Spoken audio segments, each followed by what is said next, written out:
50% of all stars have planets going around them, and perhaps 1, maybe 5% of all stars have Earth-like planets going around them.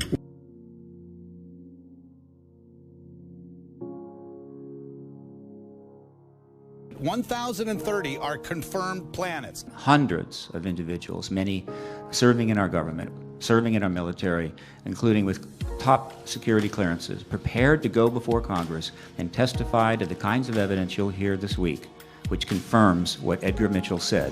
We are not alone in the universe. We are being engaged now. The government, for national security reasons, withheld that from us during the Cold War, but the Cold War is over, and now it's time to move forward. NASA just announced the discovery of 500 new planets. They're all orbiting other stars, not our sun, but one of them shares some similarities with Earth. With the numerous discoveries made in the last couple of months, the possibility of life elsewhere in the cosmos is something being considered not only by space agencies around the world but by numerous governments as well. Not long ago, astronomers gathered in front of Congress, U.S. and discussed extraterrestrial life, citing the sheer size of the universe. Astronomers emphasized that there are trillions of stars out there in the cosmos, and it is very likely that 1 out of 5 stars harbors an Earth-like planet for life to exist as we know it. But that doesn't mean that life elsewhere needs the same conditions as life on Earth needs in order to survive. Maybe somewhere out there life needs magma and nitrogen to survive. Well, the holy grail of planetary science is to find an Earth-like twin in outer space. So when you look at the night sky, you will wonder, is anyone looking back at us? And this new planet, Kepler 438b, it's a game changer.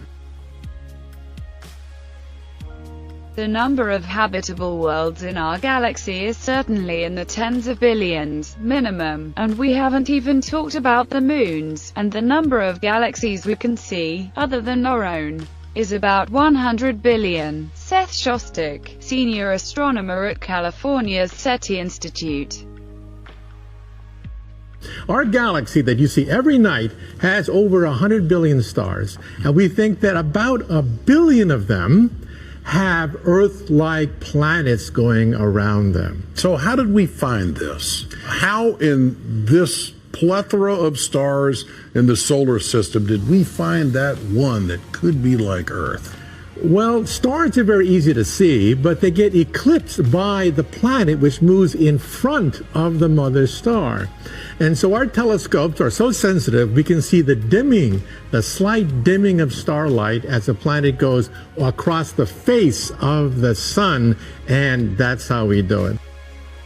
Is NASA preparing the world for alien contact? It is very interesting to learn that NASA decided to team up with the Library of Congress and gather scientists, historians, philosophers and theologians from all around the world to discuss how to prepare mankind for contact with beings not from Earth. The idea that life exists elsewhere in the universe could be both exciting and dangerous for society. Imagine waking up one day, turning on the news and hearing that NASA has just found irrefutable proof of aliens on another planet and that they have already made contact. What would that mean for you, your family, your community, city, country, and the entire planet? How much would things change? Let's not forget the latest news about potential alien life from NASA, as you are reading through this article. Criteria: similar to the same size as Earth, rotates around a sun like our star, our sun, and located in a habitable zone. Let's talk about the habitable zone. It's a Goldilocks zone, as you call it. You know, the old story. This is just right. You get too close to the star and it gets too hot, too far away and it's too cold for life. 1 in 5 stars has an Earth-sized planet in a habitable zone, all right? Now, astronomers from SETI are looking for confirmation about alien life near the star where NASA spotted giant, alien-like, megastructures. Tabitha Boyajian, a postdoc at Yale, told The Atlantic, "We'd never seen anything like this star. It was really weird. We thought it might be bad data or movement on the spacecraft. But everything checked out, according to Jason Wright, an astronomer at the Pennsylvania State University. These structures, or better said megastructures, could be the product of a highly advanced alien civilization.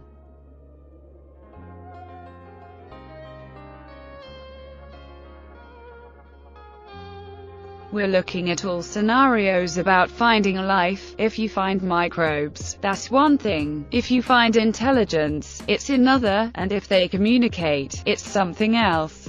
And depending on what they say, it's something else. The idea is not to wait until we make a discovery, but to try and prepare the public for what the implications might be when such a discovery is made. I think the reason that NASA is backing this is because of all the recent activity in the discovery of exoplanets and the advances in astrobiology in general. People just consider it much more likely now that we're going to find something, probably microbes first and maybe intelligence later.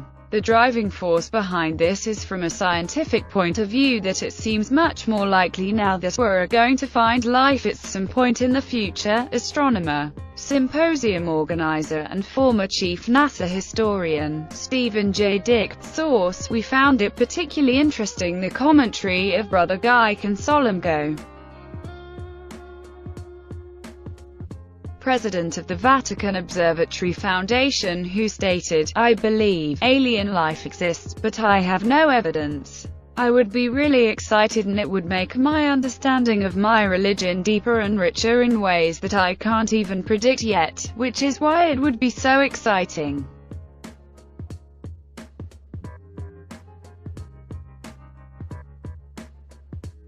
Finding life elsewhere in the cosmos isn't a question of possibility but rather a question of time, and Brother Guy Consolmagno shares this view as he urges the public not to be surprised when scientists confirm the existence of alien life elsewhere in the cosmos, as this is something that is going to happen inevitably. But is religion, faith and alien life something compatible? According to Brother Consolmagno, he wouldn't mind baptizing alien beings in the future. In the last couple of years the Vatican has changed their views about alien life drastically. Just imagine if someone would have said something like, aliens 100 years ago. Things have changed and religion has become much more flexible. We know that the universe is huge. Earth isn't at its center and our planet isn't flat. The next big discovery, alien life.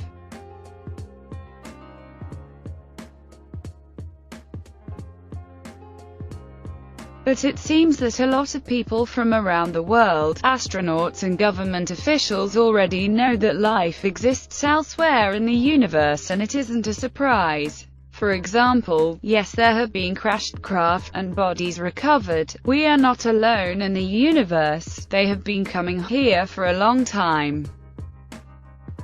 Source: Apollo 14 astronaut, Air Force captain, and founder of the Institute of Noetic Sciences, Dr. Edgar Mitchell.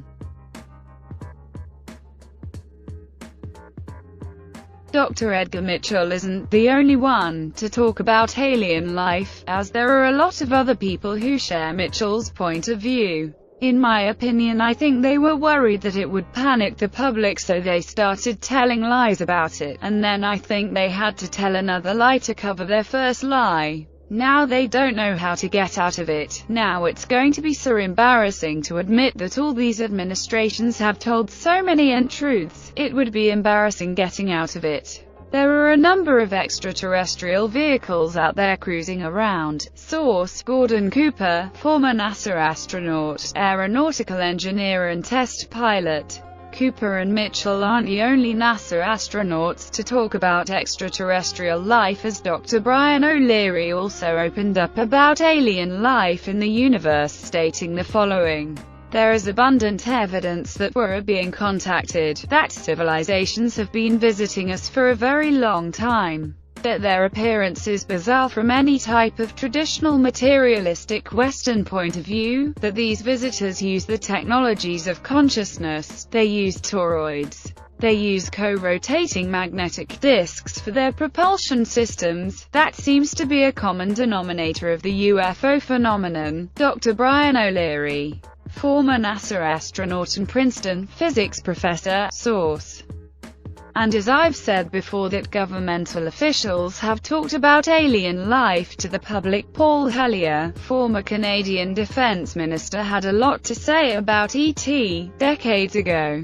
Visitors from other planets warned us about the direction we were heading and offered to help. Instead, some of us interpreted their visits as a threat, and decided to shoot first and ask questions after. It is ironic that the US should be fighting monstrously expensive wars, allegedly to bring democracy to those countries, when it itself can no longer claim to be called a democracy when trillions, and I mean thousands of billions of dollars, have been spent on black projects which both Congress and the Commander-in-Chief have been kept deliberately in the dark. Paul Hellyer, former Canadian defense minister. Source. But if you think that Hellyer was the only one to talk about aliens, you are wrong.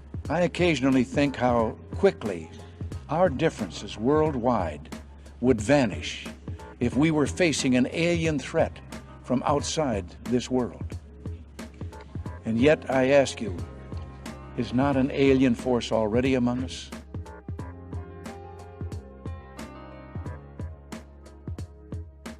Roscoe Helencoetta, the former head of the Central Intelligence Agency, said the following: behind the scenes, high-ranking Air Force officers are soberly concerned about UFOs, but through official secrecy and ridicule, many citizens are led to believe the unknown flying objects are nonsense. Former head of CIA, Roscoe Helencoetta, 1960. We could continue and state many more statements from highly ranked officials, but that list would be extremely extensive. As you can see, the world as we know it is being prepared step by step for the truth. Our society has changed drastically in the last 10 to 20 years, and we have come to the point where alien life and UFOs have become something ordinary in all corners of the world, and it is only a matter of time when NASA and other agencies will release information about alien life.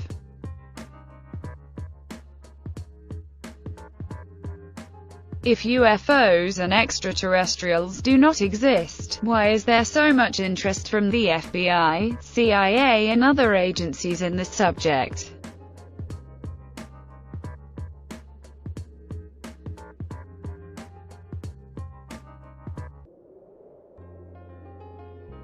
If you extrapolate on the planets they discovered, there are 1 trillion planets in the galaxy. That's a lot of places for life, Shostak said, as quoted by ABC. We know that the majority of stars have planets, but what fraction of stars has planets that are more like the Earth? It might be 1 in 5. The chances of finding it, I think, are good, and if that happens, it will happen in the next 20 years depending on the financing, he added in written testimony. According to BuzzFeed. Source. Let's say that UFOs and aliens are just a modern-day forgery, and that the hundreds of thousands of images around the world are nothing more than elaborated hoaxes. The question that we need to ask is, why is there then so much interest from governmental agencies regarding the subject? Why create Project Blue Book if there is no such things as aliens and UFOs? Why bother investigating in the first place?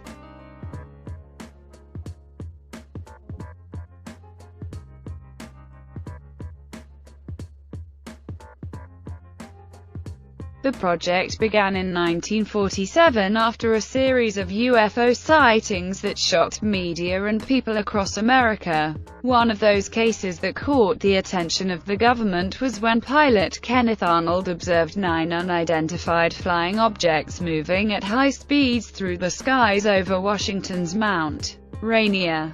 A scenario that has not been explained, and people today still wonder what happened. Project Blue Book investigated 12,618 UFO sightings over a period of 2 decades. Huge amounts of data were collected, researched and analyzed, and even though we can get access to the data, some ufologists believe that the truth has been hidden even though secret documentation has been declassified. As a result, from 1947 to 1969, a total of 12 618 sightings were reported to Project Blue Book, where 90% of those sightings were attributed to explainable phenomena, caused by known astronomical phenomena, atmospheric or artificial, man-made phenomenon. But out of the 12,618 sightings, 701 remain unidentified, meaning that there was insufficient information to assign or attribute the event to a known cause. In 2011, after some documents were declassified, a report written by a special agent of the FBI in 1947 reached the public. The special agent of the FBI, a lieutenant colonel whose identity remained anonymous because of national security, gathered numerous data on the UFO phenomena after interviewing and studying the phenomena for years. Again, if there are no such things as aliens and the flying saucers millions of people have seen around the world are nothing more but elaborate hoaxes, why bother investigating? Spending money on a subject that is proven to be a hoax? Surely there has to be something more to it.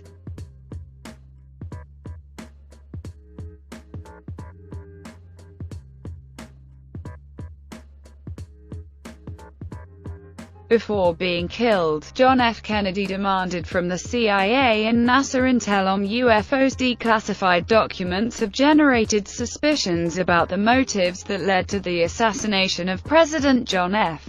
Kennedy. As new documents have emerged, some researchers suggest that President Kennedy was killed because he was too close to aliens, just 10 days before being killed. Former President of the United States John F. Kennedy asked the CIA for classified documents about UFOs, according to the Freedom of Information Act.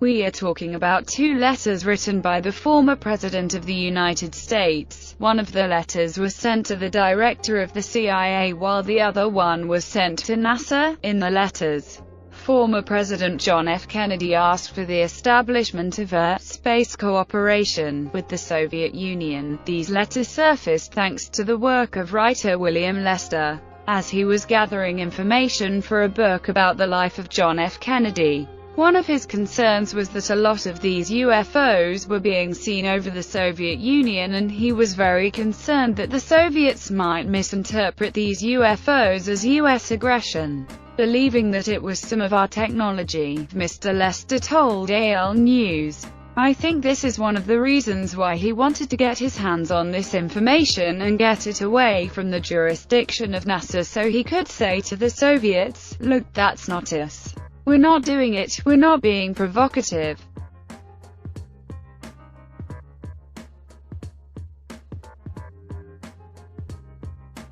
If governments were so sure that alien beings and the UFO phenomenon are nothing more but elaborated hoaxes, why spend so much money and effort to investigate the two?